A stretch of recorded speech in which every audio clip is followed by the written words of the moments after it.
Chapter 1. Enough is enough.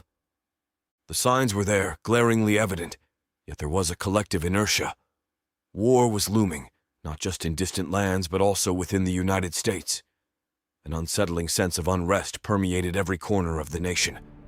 Yet, paradoxically, a significant portion of the population seemed blissfully unaware of the deteriorating state of affairs. The government they had voted into power appeared increasingly corrupt and inefficient. This wasn't entirely surprising, considering many of these votes stemmed from individuals who benefited from the system's entitlements. The scales seemed to be tipping, and the country teetered on the brink of conflict. The striking aspect was the evident media manipulation. In a nation that held prided on free press and free speech, the media landscape was dominated by 6 major outlets. These entities alarmingly presented eerily similar narratives.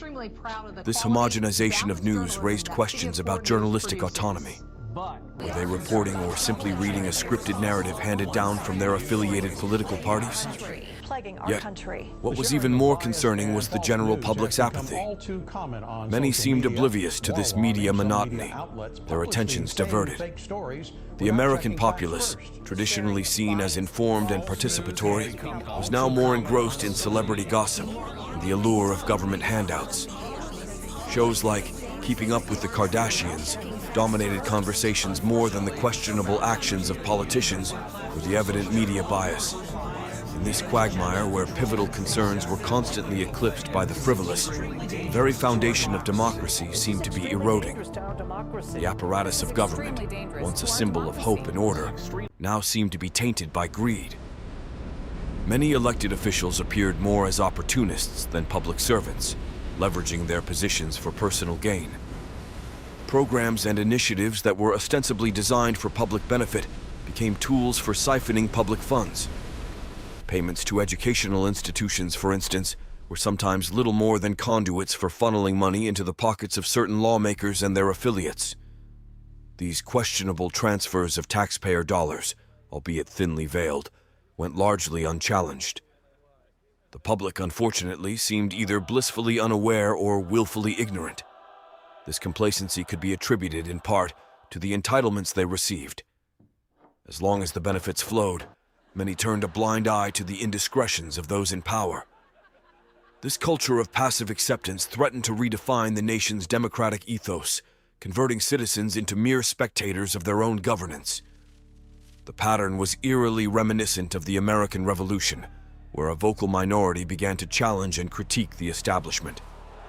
Those who discerned the intricate web of deceit and corruption raised their voices, demanding accountability. But the government's counter was shrewd.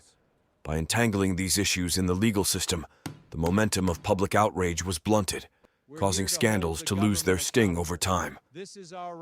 Among those who keenly observed the government's activities were the veterans that had returned from the grueling wars in Iraq and Afghanistan. These men and women, who had risked their lives overseas, were not easily pacified or misled. They sought clarity and accountability. Yet, in a disconcerting twist, these very veterans were classified by Homeland Security as the top potential threats to national security. Not far behind on this watch list were gun owners. The logic behind this classification was baffling to many. In an era where the rhetoric centered around countering terrorism, why weren't actual terrorists placed at the top of this list? The message seemed clear to discerning citizens. Those who might question or oppose the government's actions were deemed more threatening than external enemies. This redefinition of threats highlighted an alarming shift in priorities and a growing chasm between the government and its people. Texas was the first to say enough, as a state that long held a reputation for its independent spirit and fierce defense of state rights.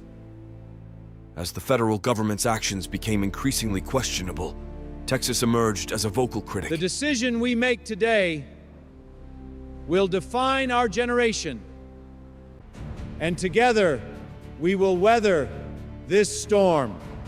Leading a charge against perceived overreaches and the erosion of constitutional values. While the sentiment was shared by many states, Texas was the first to galvanize its position into tangible action. One of the primary concerns among Texans was the repeal of the Posse Comitatus Act, a a long-standing safeguard that had prohibited the deployment of federal military forces for domestic law enforcement. This change, combined with the unsettling decision to use Texas and its neighboring states as enemy territories for military drills, only fanned the flames of Texan apprehension. To many, these exercises were not just routine drills, but indicative of a larger intention to suppress or control states that opposed federal policies. The portrayal of Texas as an enemy in these war games was not merely symbolic. It was seen as a troubling forecast of potential future confrontations. Many Texans began to wonder, was the federal government preparing for an internal conflict? And if so, was Texas being viewed as the primary antagonist?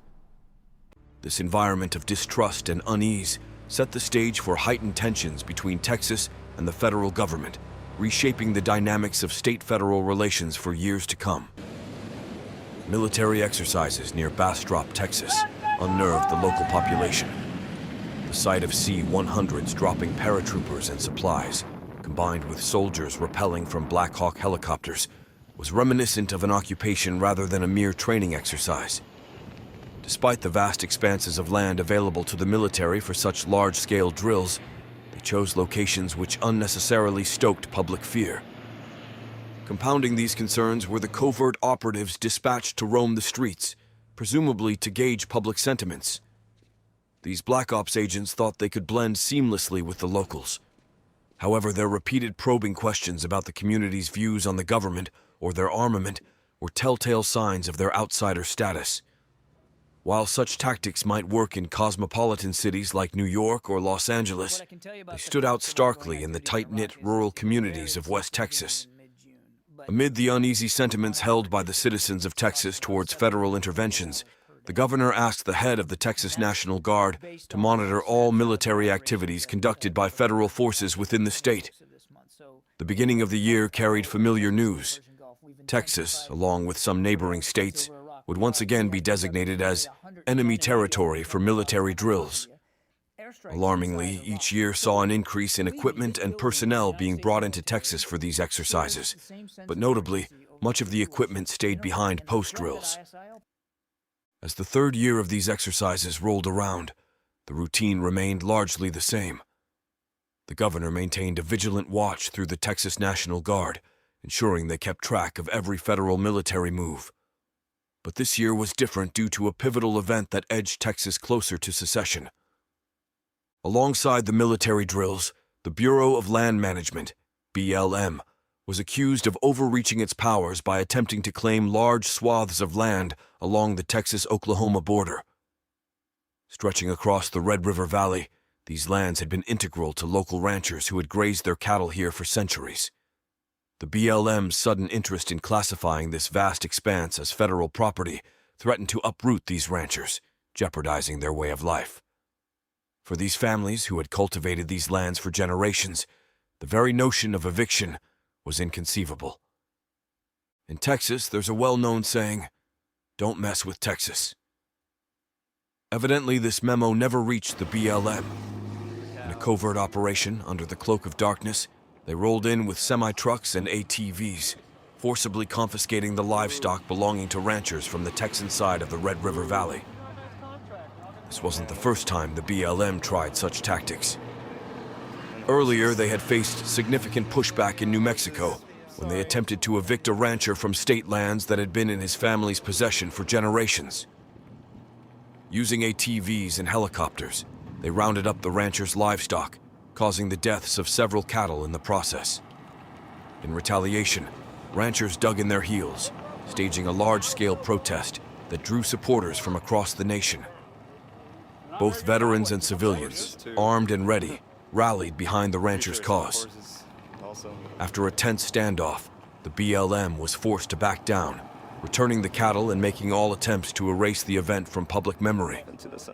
Having faced setbacks in New Mexico, the BLM was resolved not to encounter a similar snafu in Texas. Their new game plan emphasized speed, reinforced manpower, and a dominating display of strength. Spanning a vast 70,000 acres, the land in question was just the beginning of the BLM's ambitious claims. The agency deployed in 5 evenly spaced teams, each targeting regions with a dense concentration of cattle ranches. By 0330 hours, teams were in position. An hour later, every unit was primed and set for action. As the pre-dawn silence settled, the BLM launched their operation to seize the livestock.